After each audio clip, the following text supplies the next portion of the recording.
Hi, my name is Tara Damerji. I'm a talent assistant at Jumpstart Refugee Talent. Jumpstart is a refugee-led organization that empowers refugees by connecting them with employers in the Canadian market through connections, networks, and professional development opportunities. Being called for an interview can be quite exciting since you're being called for the next step in the hiring process, but it can feel quite overwhelming and even confusing at times. In this video, we will tackle some steps and tips to tackle the interview process with ease and confidence. The interview. In a competitive job market, the first 60 seconds are vital for you to show a good first impression to your interviewer. Dressing up in a business casual attire is just as important in person or in a virtual interview. Make sure to study the route in advance so that you can avoid rush hour or traffic, arrive 10 to 15 minutes early, and bring 2 physical copies of your resume with you. Make sure to test your internet connection, your camera, your microphone, your speakers, and make sure you're in a clean, quiet area with no visual or auditory distractions. And you can also use noise suppressions or virtual backgrounds if needed. Make sure you have an open, upright posture with a smile and a consistent but reasonable eye contact to show confidence. Translating experiences into anecdotes. Interviews are an opportunity for you to elaborate on what was already written on your resume. Employers are looking to see how you match with the requirements of the job. Therefore, your role is for you to show evidence of your qualifications for the job. This can be done through the STAR method. Framing every skill with an anecdote from your professional background can help show the employer that you have the practical aspect of the profession. So let's have a look at an example. Tell me about a time you resolved a miscommunication with a coworker or manager.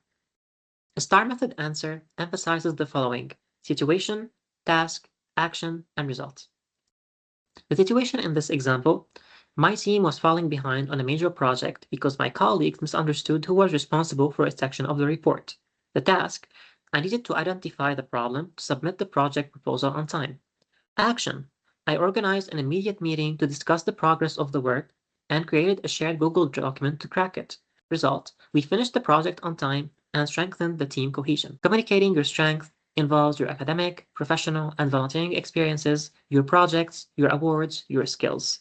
For example, if you speak multiple languages or have been exposed to multiple cultures, you can show your cultural adaptability and how it has helped you in a previous experience with maybe a customer or maybe a coworker in terms of miscommunication. By being authentic, you're able to show how your specific life experiences make you a good match as a resilient problem solver, and it keeps you memorable to employers. Asking questions. Most candidates will ask, "When will I hear back from you?" which is a reasonable inquiry to have. However, to stand out, you need to show that you are selective and actually interested in the position.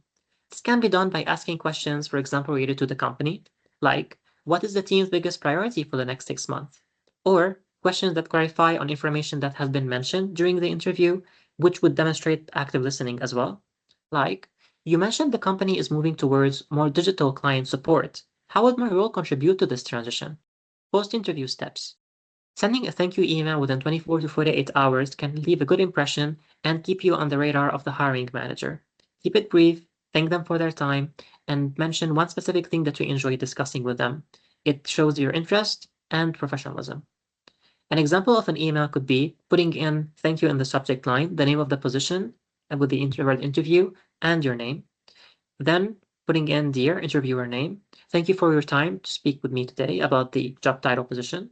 I truly enjoyed learning more about the company and role, particularly something specific that you have mentioned during the interview. I look forward to hearing about the next steps. Please let me know if there is any additional information I can provide. Best regards, your name." If you haven't heard back from them within 2 weeks, you can send a polite follow-up email to reiterate your enthusiasm and ask about any updates of your application. Remember to stay positive. Not getting the job is not a failure, but a connection being made. Many Canadian companies keep the strong candidates in their internal database for future roles, so remain on the lookout and don't stop taking steps.